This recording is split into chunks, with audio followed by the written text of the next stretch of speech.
Bienvenue dans Rencontre avec un wheeler, c'est Monsieur Flex et aujourd'hui je suis avec Lamspix, c'est bien ça? Salut, c'est vrai. Alias Valentin. Donc on va faire une petite interview, il va me raconter toutes les anecdotes qu'il a à me dire sur la roue, sur ce qu'il fait dans la vie et en même temps on va filmer des vidéos de roue avec lui et avec moi.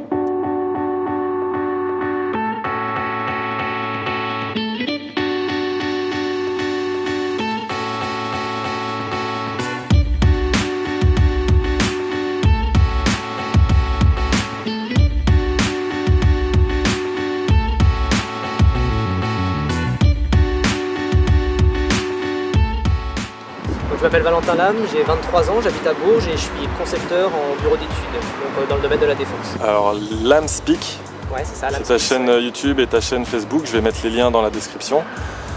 Et donc déjà, quel est le modèle de roue avec laquelle tu roules le plus souvent? Eh ben, pareil que toi, j'ai une Ninebot One Plus, Ouais. que j'ai depuis février. C'est ma seule roue en fait, j'en ai déjà testé d'autres, mais là, ma roue c'est celle-ci, la même que toi. D'accord, et ça fait combien de temps que donc, tu m'as dit depuis février, tu as roulé combien de kilomètres avec? Alors j'ai roulé pas loin de 2000 km aujourd'hui, notamment pour aller au travail, mais mon travail n'est pas très loin, j'ai que 3 km pour aller au travail, mais sinon c'est principalement du freestyle que je fais pas tous les jours mais presque, et sinon j'aime beaucoup faire des balades aussi quand j'ai l'occasion.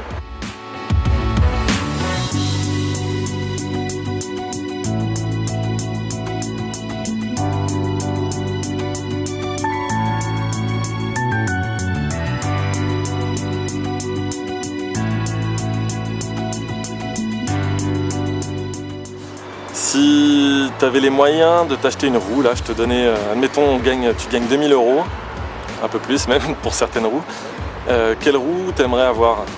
Eh ben, j'étais toujours attiré par la Kingsong 16S, Ouais. version sport, que j'avais déjà eu l'occasion de tester et qui est vraiment très agréable à piloter. Mais depuis aujourd'hui, depuis qu'on a testé les ACM 16, effectivement là on est vraiment dans du haut de gamme niveau puissance et qualité. C'est vrai que ça donne envie. Ouais.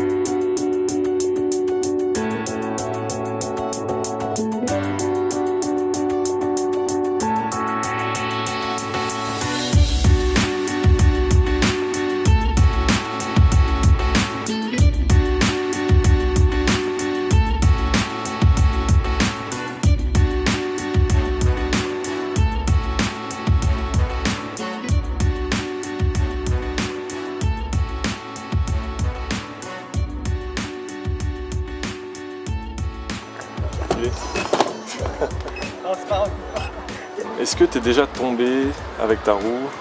Alors ça m'est déjà arrivé de glisser, de chuter, mais jamais gravement, parce que bon, je me protège quand j'apprends des nouvelles techniques, ou quand je fais des choses assez dangereuses en freestyle, mais je ne suis jamais tombé violemment, je ne me suis jamais blessé. J'ai déjà glissé en essayant de descendre des escaliers, au bout de la 5e marche j'étais tombé. Maintenant je ne me suis jamais blessé.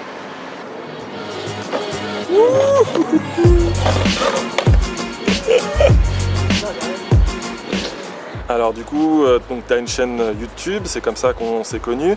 Et Voilà. j'ai vu que tu faisais pas que des vidéos de roues, tu fais plein d'autres vidéos d'une grande qualité, moi je trouve. Du coup, si tu veux nous parler un petit peu de Alors, ça, vas-y. effectivement, donc je fais des vidéos de roues, surtout en ce moment, mais en autre activité donc vidéo, je vais aussi faire des vidéos plus cinématiques où je vais mettre en valeur par exemple quelqu'un qui fait une activité en sport par exemple, ou alors aussi c'est une autre chose que j'ai pas inventé parce que ça existe déjà, mais par exemple des bandes annonces de romans. Comme si c'était un film avec des acteurs qui ne sont pas des acteurs, mais qui voilà, de mettre en scène en vidéo une bande-annonce comme si c'était un film, alors que c'est un roman, un livre par un auteur. Ok. Et du coup, par la suite, qu'est-ce que tu aimerais faire sur ta chaîne YouTube par exemple? Alors je ressens beaucoup de potentiel dans les vidéos de roues. Tu ressens la même chose à mon avis, c'est Ouais. que vu que c'est nouveau, il y a peut-être beaucoup de choses à faire. Et en vidéo, je vais mélanger un peu tout ce que j'aime, donc la photo, la vidéo et la roue, pour faire des vidéos de roue le plus cinématique possible, voilà, pour apporter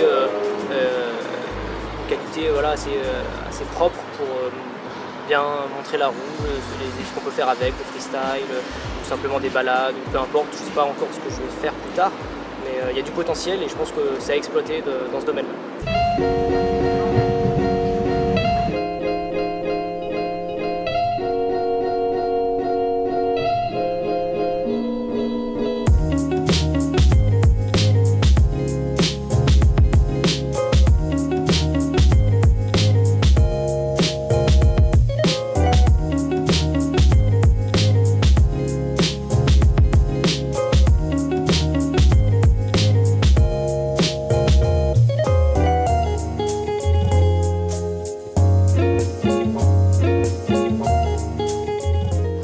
Et est-ce que tu as une anecdote à nous raconter sur ta roue? Si, ça m'est déjà arrivé, c'est assez impressionnant d'ailleurs parce que j'avais fait mes courses, j'avais été en roue faire mes courses et donc j'avais un sac à dos plein de courses et 2 sacs en plastique remplis de courses et je pense que j'avais plus beaucoup de batterie donc forcément beaucoup moins de puissance mais j'avais pas dû faire attention aux sensations de la roue et en fait ma roue s'est coupée net, je pense qu'il n'y avait plus beaucoup de batterie et je suis tombé mais en fait je suis pas vraiment tombé, j'ai couru très très fort, c'était assez violent mais je suis pas tombé en fait et c'était devant un bar en plus, il y avait des gens qui m'ont applaudi. Je sais pas si c'est parce que j'étais tombé ou si parce que j'étais pas tombé. Mais voilà, c'était sûrement un miracle. Donc il faut vraiment être prudent quand on est chargé avec du poids et qu'en plus il n'y a plus beaucoup de batterie parce que la roue réagit mal du coup aux imperfections de la route et du coup on peut chuter plus facilement. D'accord. Et t'es déjà tombé en panne ou pas? Non. D'autonomie, non? Alors si, pendant une balade en fait, la balade faisait une vingtaine de kilomètres, on était avec des gens qui étaient en VTT, d'autres en roue mais avec des roues plus puissantes et j'arrivais sur la fin de mon autonomie, il restait quelques kilomètres à faire et par chance dans le groupe il y avait un vélo électrique et je me suis donc accroché au vélo électrique en essayant de simuler un peu une descente et il se trouve que pendant plusieurs kilomètres j'ai réussi à recharger ma roue sur du plat. J'ai rechargé 10-15%, ce qui m'a permis de pouvoir rentrer chez moi sans être à sec. Ah, c'est pas mal ça. Ouais, donc c'est un conseil que je peux donner à ceux qui, si jamais vous roulez avec des vélos électriques, vous pouvez vous accrocher et avec l'orientation du corps, on peut simuler une descente et du coup, ça permet de recharger la roue. Donc voilà, j'espère que cette vidéo vous aura plu. Je vais en faire d'autres avec d'autres wheelers, peut-être toi qui regarde cette vidéo, on ne sait jamais. Je vais mettre donc le petit bouton qui va s'afficher juste au-dessus de la tête de Valentin pour vous abonner à sa chaîne YouTube, je vous le conseille. À la mienne si ce n'est pas déjà fait, attention. Et puis vous pouvez regarder ses vidéos, mes vidéos. Et puis je vous dis à bientôt. C'était Lamspix. Et Monsieur Flex. Ciao. Salut. C'est Lamspix, j'ai bien dit? Lamspix. En fait il y a 2 S, il y a le là mais après je l'ai bien dit.